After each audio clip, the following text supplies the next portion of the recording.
دل کے مسلمان بنے، روح کے مسلمان بنے، زبان کے مسلمان بنے۔ ایک ہندو نے نا کتاب لکھی ہے حضور علیہ الصلوۃ والسلام کے سیرت مبارکہ پر، ہندو نے۔ وہ ہندو کہتا ہے کہ میں نے نا عجیب منظر دیکھا ہے عرب کے لوگوں کا۔ ہندوؤں نے نا بڑا خوبصورت میرے محبوب کے بارے میں لکھا ہے۔ ایک ہندو نے جب حضور کی سیرت پر کتاب لکھی تو کچھ لوگوں نے کچھ اشعار لکھے، تو لوگوں نے کہا تو ہندو ہو کے حضور پہ لکھتا ہے، ہندو ہو کے۔ اس نے بڑا عجیب جملہ کہا، کہنے لگا ہو جائے عشق کسی سے کوئی چارہ تو نہیں، اور صرف مسلم کا محمد پہ اجارہ تو نہیں، صرف مسلم کا محمد پہ۔ اور پھر کہنے لگا نام و نسب سے اگرچہ ہندو ہوں، پر کملی والے میں تیرا سادھو ہوں، کملی والے میں تیرا سادھو، میں تو ساتھ دیوانہ ہوں یا رسول اللہ آپ کا۔ تو نبی پاک علیہ السلام کے بارے میں لوگ لکھتے ہیں، وہ کہتے ہیں وہ محبت سے نہیں لکھ رہا، وہ سمجھ لیں کہ ایک عالمی تجزیہ نگار ہے تو ایک تجزیہ دے رہا ہے۔ کہتا ہے میں نے دو قسم کے عرب دیکھے، دو قسم کے۔ ایک عرب میں نے وہ دیکھے جو اتنے انا پرست ہیں، اتنے خود غرض ہیں، اتنے اپنے ذات کے بت میں الجھے ہوئے ہیں کہ وہ ایک حوض پہ اپنے گھوڑوں کو پانی پلانے گئے، 10 15 20 گھوڑوں کو پانی پلانے گئے ہیں، تو جھگڑا ہو گیا، پہلے میں نے پلانا ہے، میں بڑا چودھری ہوں۔ اس نے کہا نہیں میں تجھ سے بڑا ہوں، پہلے میں نے پلانا ہے۔ اس پہ جھگڑا ہوا، وہ غیر جانبدار تجزیہ نگار کہتا ہے اس پہ جھگڑا ہوا، لڑائی ہوئی، قتل ہوئے، اتنے قتل ہوئے کہ یہ قتل نسلوں تک چلے، نسلوں تک یہ قتل آگے بڑھے۔ وہ کہتا ہے ایک میں نے وہ عرب دیکھے، اور پھر کچھ عرصے کے بعد مکے اور مدینے میں اللہ نے اپنے نبی کو بھیجا، مصطفیٰ کریم علیہ السلام آئے۔ کہتا پھر انہی عربوں کا میں نے ایک اور رنگ بھی دیکھا، انہی عربوں کا میں نے ایک اور رنگ، وہ جو گھوڑے کو پانی پلانے پر لڑ رہے تھے، آج میں نے دیکھا کہ ایک جنگ کے موقع پر 3 صحابہ یا 7 صحابہ زخمی پڑے، زخموں سے چور ہیں۔ ایک آدمی پانی کا پیالہ لے کے آیا، ایک کو کہا پانی پی لو، زخمی ہو، شدید زخمی ہو، نزع کا عالم ہے، تھوڑی دیر میں ہو سکتا ہے شہادت نصیب ہو، پی لو۔ کل جو گھوڑے کو کہتا تھا پہلے میں نے پلانا ہے، میں نے پلانا ہے، آج وہی قوم میں نے عجیب رنگ دیکھا، کہا پانی پی لو۔ تو کہنے لگا یار میں تھوڑا زخمی ہوں، یہ جو میرے ساتھ لیٹا ہے یہ زیادہ زخمی ہے، پہلے اس کو پلا دے، میرے بھائی کا بھلا ہو جائے۔ کہتا پانی لے کے اس کے پاس پہنچے، اس کو کہا تو پی لے، تو وہ کہنے لگا نہیں میں زخمی ضرور ہوں پر جوان ہوں، یہ میرے ساتھ جو صحابی لیٹے ہیں یہ زخمی بھی ہیں بوڑھے بھی ہیں، ان کو پہلے پلا۔ میں بات کرتے میں تیسرے کے پاس گیا تو اس نے کہا نہیں یار چوتھے کو پلا، وہ زخمی بھی ہے بیمار بھی ہے، اسے زیادہ ضرورت ہے۔ کہتے چوتھے کے پاس گیا تو وہ تڑپ اٹھا، کہنے لگا 5ویں کو پلا، اس لیے کہ اسے زخم مجھ سے پہلے لگا ہے، اس کا جہاد بھی مجھ سے سخت ہے۔ کہتے اس کے پاس گیا تو کہنے لگا یار 6 کے پاس چلا جا، اس لیے کہ اس کا وقت مجھے زیادہ قریب لگ رہا ہے۔ کہتے میں 6 کے پاس گیا تو وہ بول اٹھا، کہنے لگا وہ 5 جس رسول کا کلمہ پڑھتے تھے میں بھی اسی محمد کا ماننے والا ہوں، تو مجھے نہ پلا 7ویں کو پلا۔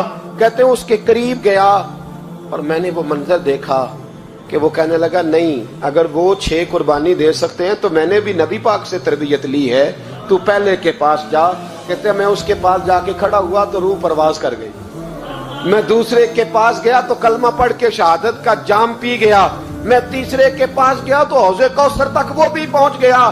کہتے ہیں 7 کے 7 وصال کر گئے، پانی میرے ہاتھ میں تھا، اور میں اس صحرا میں کھڑے ہو کے سوچ رہا تھا یہ وہ لوگ ہیں جنہوں نے دل کا کلمہ بھی پڑھا ہے، روح کا کلمہ بھی پڑھا ہے، یہ ان کا صرف وجود نہیں جھکتا رب رسول کی بارگاہ میں، جب یہ جھکتے ہیں تو ان کے دل بھی جھکے ہوئے ہوتے ہیں، ان کی روحیں بھی جھکی ہوئی ہوتی۔ حالات بدل گئے میرے بھائی۔ ایک زمانہ وہ تھا جب حضرت عمر فاروق کی لونڈی نے کلمہ پڑھا، ہاں حضرت عمر لونڈی نے کلمہ پڑھا تو حضرت عمر نے اسے الٹا لٹکا لیا، درے مارتے۔ بی بی کہتی عمر مجھے اتنا مارتے کہ مارتے مارتے تھک جاتے، پھر پانی منگاتے، پانی پی کے پھر مارتے۔ یہ وہی عمر ہے جو کہتے جو کلمہ پڑھے گا گردن کاٹ دوں گا، یہ وہی عمر ہے جو کوئی غریب مسکین قریب نہیں پھٹک سکتا تھا، لونڈی کو دروں سے مارتے، وہی عمر کلمہ پڑھ گئے۔ اور پہلے تو ایک قبیلے کے سردار تھے نا بھائی، پہلے ایک قبیلے کے سردار تھے، تو الٹا لٹکا کے مار. چاہیے تھا نا جب امیرُ المومنین بنتے زیادہ سخت ہو جاتے اور ان کے اندر سختی آتی, اور امیرُ المومنین بن گئے. 24 لاکھ مربع میل پر حکومت, 24 لاکھ مربع میل کا حکمران, چہرے پہ نقاب پہنا. کنز العمال میں روایت موجود, وہی عمر جو کل غریب عورت کو دروں سے مارتے ہیں, وہی عمر. انقلاب آ گیا, سوچ بدل گئی, نگاہ اور دل مسلمان ہو گئے. عمر گزر رہے ہیں, ایک گھر سے بچوں کے رونے کی آواز آئی. چہرے پہ نقاب پہنے عمر رک گئے. افلا غلام ساتھ تھا, کہنے لگے پتہ کر کوئی مسئلہ ہے. دروازے پہ دستک دی. بی بی تیرے بچے کیوں روتے ہیں؟ کہنے دوڑ جاؤ. کون ہوتے ہو؟ تمہیں کیوں بتاؤں؟ غریب ہر ایک کو نئی داستان بتائیں. ابھی ایک جماعت آ گئی, مجھے بتاؤ میں حل کروں گا. پھر دوسرا آ گیا زخم ٹٹولنے, مجھے بتاؤ میں کس کس کے سامنے زخم کھولیں, کس کس کو بتائیں. بی بی کہنے لگی جا دوڑ جا. درجنوں آتے ہیں, روز پوچھتے ہیں, پوچھ کے تو بھی جا. آدھی رات کو تو کون ہے؟ حضرت عمر منت کرنے لگے, کہنے لگے بی بی تیری مہربانی بتا تیرے بچے کیوں روتے ہیں. تو عورت تڑپ کے بولی, کہنے لگی تو نہیں جاتا تو سن پھر. میرے بچوں کی غلطی یہ ہے کہ یہ غریب بھی ہیں اور یتیم بھی ہیں. ان کی غلطی ہے کہ ان کا باپ چلا گیا ہے. ان کی غلطی یہ ہے انہوں نے غریب گھروں میں پرورش پائی ہے. ان کی غلطی یہ ہے کہ ان کا دادا رئیس نہیں تھا. ان کی کوتاہی یہ ہے کہ ان کا نانا جاگیردار نہیں تھا. ان کی غلطی یہ ہے کہ ان کی ماں جہیز میں کچھ لے کے نہیں آئی. اور کیا پوچھنا ہے؟ حضرت عمر کہنے لگے بہن ماجرا کیا ہے؟ کہنے لگی باپ انتقال کر گیا. عمر جب سے حکمران بنا ہے اس گاؤں میں کبھی اس نے پھیرا ہی نہیں ڈالا, وہ آیا ہی نہیں. میری غریبنی کے بچے ساری ساری رات بھوک سے روتے, وہ کبھی آیا ہی نہیں. یہ غلطی ہے. پہلے تو میں کچھ نہ کچھ ان کو خشک روٹی کھلا دیتی تھی, آج تو گھر میں کوئی شے نہیں. شام سے لے کر پانی اور روڑے ہنڈیا میں ڈالے ہیں, پکاتی جاتی ہوں. کہا تھا چلو سو جائیں گے, اور بھوک بڑی ظالم ہے, نیند بھی نہیں آنے دے. سب روگاں دا روگ محمد, جس دا نام غریبی کنڈ ولا کے لنگ جاندے نی دوست یار قریبی. کب بھوک بڑی ظالم ہے, پیٹ بھوکا ہو تو یہ بھی نہیں آتی. سوچتی تھی سوچ, اب تہجد کا وقت ہے پر سوتے نہیں. اب بتاؤ میں کیا کروں. عمر تو 24 لاکھ مربع میل کا حکمران ہے, اس کچی بستی میں کیسے پھیرا ڈالے گا. حضرت عمر دوڑے گئے. 60 سال عمر, کندھے پہ اناج کا تھیلا رکھا, کندھے پہ. غلام کہتے حضور مجھے دے دیں. فرمایا بتا قیامت میں بھی میرا بوجھ اٹھائے گا. پھر حضرت عمر لائے. پھر عمر نے اس بی بی کے گھر میں چراغ روشن کیا. پھر بوڑھے عمر کہتے میری بیٹیاں تھیں, میری بیویاں تھیں, میں نے کھانا کبھی نہیں پکایا تھا. میں نے اس بی بی سے کہا بہن تو بیٹھ جا. بیٹھ گئی. عمر کہتے ہیں میں نے آگ جلائی. آپ کے غلام کہتے ہیں جب عمر آگ میں پھونکے مارتے تھے تو ان کی داڑھی سے دھواں نکلتا تھا. عمر نے آگ جلائی. پھر فاروق کہتے ہیں میں نے کبھی روٹی نہیں پکائی تھی پر آج میں نے آٹا بھی گوندا. 24 لاکھ مربع میل کا حکمران. اور بھائی جب تیرا دل اور نظر مسلمان ہوتی ہے تو پھر تو جھوٹے دعوے نہیں کرتا, پھر دین تیرے لفظوں میں, جملوں میں, تقریروں میں نہیں رہتا. حضرت سیدنا عمر فاروق رضی اللہ تعالیٰ عنہ آٹا گوندتے ہیں, داڑھی ساری آٹے سے بھر گئی. پھر عمر فاروق روٹیاں پکاتے تو ہاتھ جلتے. پھر سالن پکایا. پھر عمر نے دسترخوان بچھایا. پھر وہ چھوٹے چھوٹے بچوں کا عمر نے منہ دھلایا. پھر فاروق اعظم روٹی کے لقمے ان کے منہ میں ڈالتے اور روتے, کہتے بیٹو عمر کو پتہ نہیں چلا کہ تم بھوکے تھے. بیٹیوں عمر کو خبر نہیں تھی. عمر سے ناراض تو نہیں ہو. چھوٹے چھوٹے بچے کہتے ہمیں تو پتہ بھی نہیں عمر کون ہے. آپ کیا بات. پھر ان کو عمر فاروق نے کھلایا. پھر فاروق اعظم صحن میں بیٹھ گئے, ان کو ہنساتے رہے. غلام کہتے حضور اب کیا کرتے ہو؟ فرمایا جو میری وجہ سے روئے تھے انہیں خوش نہ کروں. پھر اس بی بی کی طرف متوجہ ہوئے, کہنے لگے اگر عمر نہیں آیا تو آپ ہی خبر کر دیتی. بی بی کہنے لگی ڈیوٹی عمر کی ہے خبر لینے کی, میری نہیں ہے کہ میں جا کے بتاؤں. میں کیوں بتاؤں؟ حضرت عمر کہنے لگے چل عمر کو معاف کر دے. کہنے لگی اسے کیا معاف کرنا ہے, میں تو دعا کرتی ہوں اللہ اسے ہٹا دے اور آپ کو بنا دے.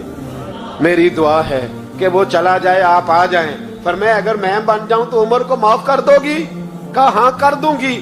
حضرت عمر نے چہرے سے نقاب اتارا. فرمایا بی بی میں عمر ہی ہوں,